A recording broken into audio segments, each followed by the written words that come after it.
28 Years Later comes out later on this week, and I wanted to dive back into the zombie-infested world that Danny Boyle created way back in 2002 with the second installment of the 28 Days franchise, 28 Days franchise, whatever you want to call it. That is 28 Weeks Later. They came out in 2007, directed by Juan Carlos Fresnadillo. I'm really excited to dive into this world again because I feel like there's so much fun to be had when you talk about these rage-filled virus-infected humans attacking other people. Zombie movies are always a fun time if they're done right. And I think Danny Boyle created a really great concept and franchise here that I'm excited for the third entry of 28 Years Later, and I know that's getting a new kind of spin-off franchise as well. So we're going to see many more rage-filled virus-infected humans rather soon. But before that, we go into there. My name is Adam of Almost Sideways. I love talking about all things movies, and I did talk about 28 Days Later, so if you're interested in hearing my thoughts, takes, and opinions on that movie, check out that pinned comment down below and check out that video. But if you love talking about all things movies and you would like to be part of a conversation, think about hitting that like, share, and subscribe button and jump into the comment section and share your thoughts on 28 Weeks Later. All right, so 28 Weeks Later did come out in 2007, and it's directed by the director of Juan Carlos Fresnadillo, and I wasn't too familiar with his work, so I did click on his Letterboxd page, and he did make a movie called Damsel with Millie Bobby Brown that arrived on Netflix last year. Didn't ever watch that movie, but he's not a director that has done a whole lot of stuff, but I don't see why. I think 28 Weeks Later is a really fascinating and fun movie that is kind of all-star packed as well. If looking at the actors involved, I kind of totally forgot, because I hadn't seen this movie in a while, I totally forgot who was in this movie. And of course, we get big names like Rose Byrne, Jeremy Renner is in this. We get Idris Elba, Robert Carlyle is in this. Robert Carlyle, I do remember that opening shot of the movie when he's running away from the farm. It's an iconic scene, and it's one of that it's probably a standout moment for this franchise. This only 2-film franchise at this point. So Robert Carlyle is a fantastic character. When I think of the franchise, I think Cillian Murphy. I think Robert Carlyle. But yeah, I think there's other actors here too that are recognizable. But those are the big. Imogen Poots is here as Tammy Harris, Robert Carlyle's daughter. Macintosh Muggleton is in here, and Harold Pernew. I know I butchered that last name. But anyway, 28 Weeks Later, it takes place 28 weeks after the big zombie rage-filled virus infected the UK area, and so of course they want to rebuild and try to have some form of civilization around, and so they set up this kind of protected area, protected by the military, and Jeremy Renner plays a sniper. I couldn't help but draw a comparison. He looks awfully like the bomber in Hurt Locker. Maybe this is his prep. I totally forgot Renner was in this movie, and he's pretty cool in this as well. You got Rose Byrne, who is kind of a scientist.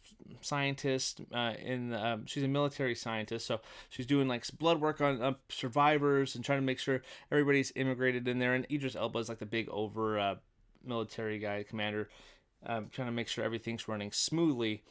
And of course, Robert Carlyle, who survived the events of the very beginning of the movie here. It's kind of like he has the keys to the city. He's kind of like this janitor, this be-all, end-all guy. He can get anywhere. And his kids come there, and he has to tell the story. And that's one of probably my favorite scene in the movie is he has to tell this story about how his wife died, or he had seen his wife die, to his kids. And that's a very impactful scene. And the son in the movie is wondering, like, will I forget her face? So the Robert Carlyle's kids, Robert Carlyle plays Donald Harris, and the two Harris kids decide to go off into the city and try to track down a photo at their old house, and come to find out their mom is not quite dead, and essentially the mom comes into the city, gets it under lockdown and quarantine area, and maybe they let the zombie virus in because maybe she's immune to somehow.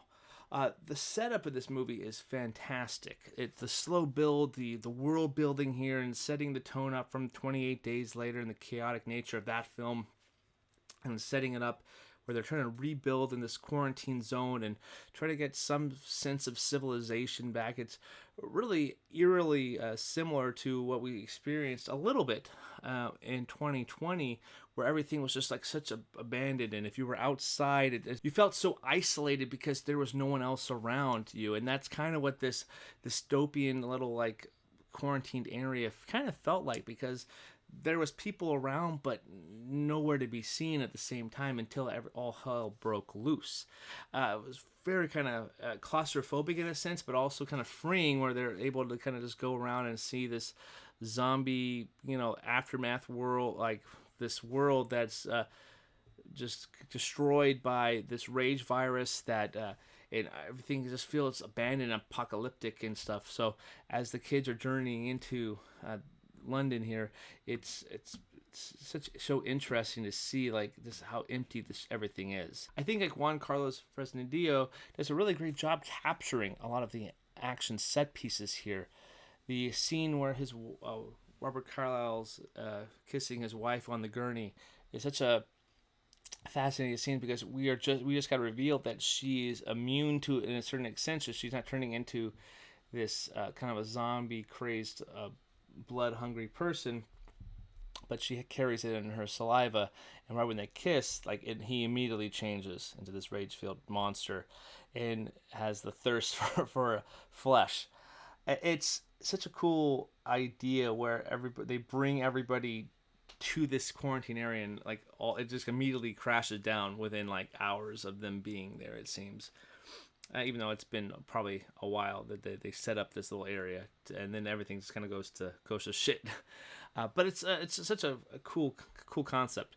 One thing I did realize watching this is that I totally forget the back half of these movies. I would tend to that 28 Days Later is the same thing. I have vivid, I know that movie pretty well, where Cillian Murphy's walking the streets and meet Brendan Gleeson's character. They're trying to escape, but I totally forget after they get out of that tunnel what happens in the military area. Totally forget about all that stuff.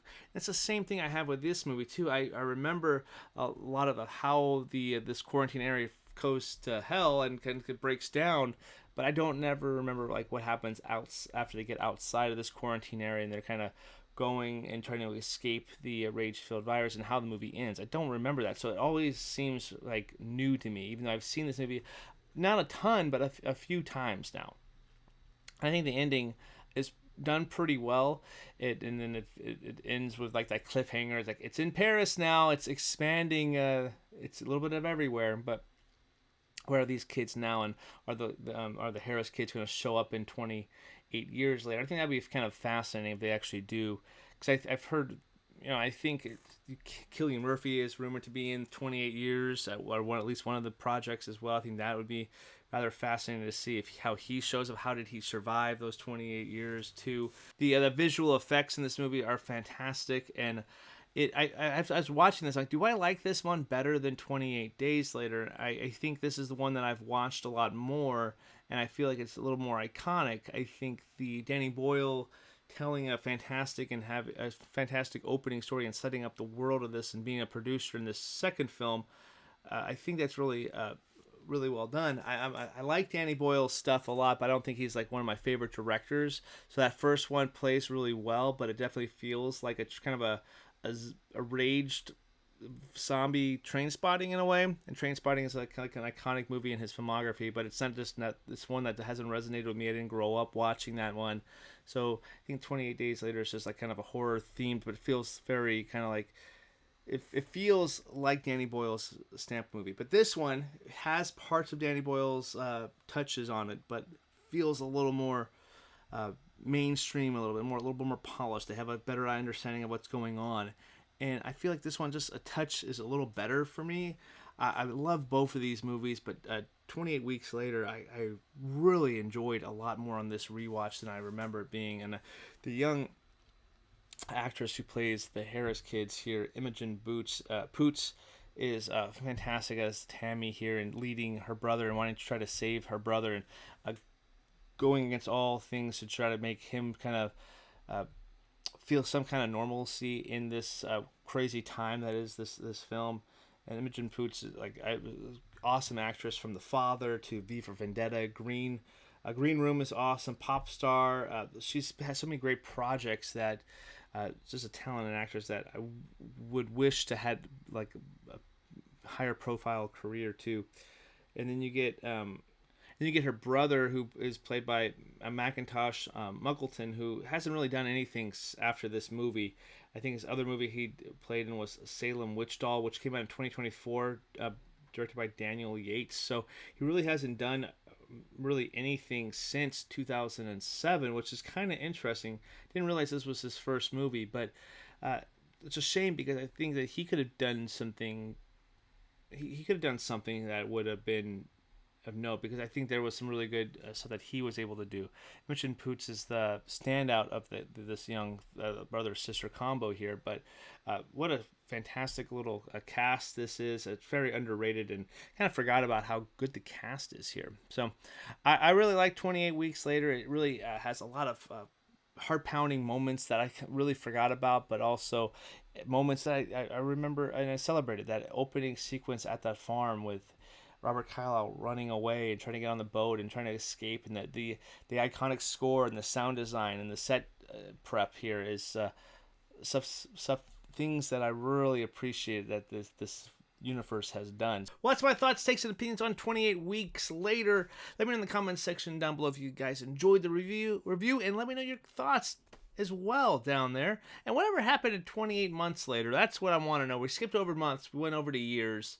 I'm excited regardless.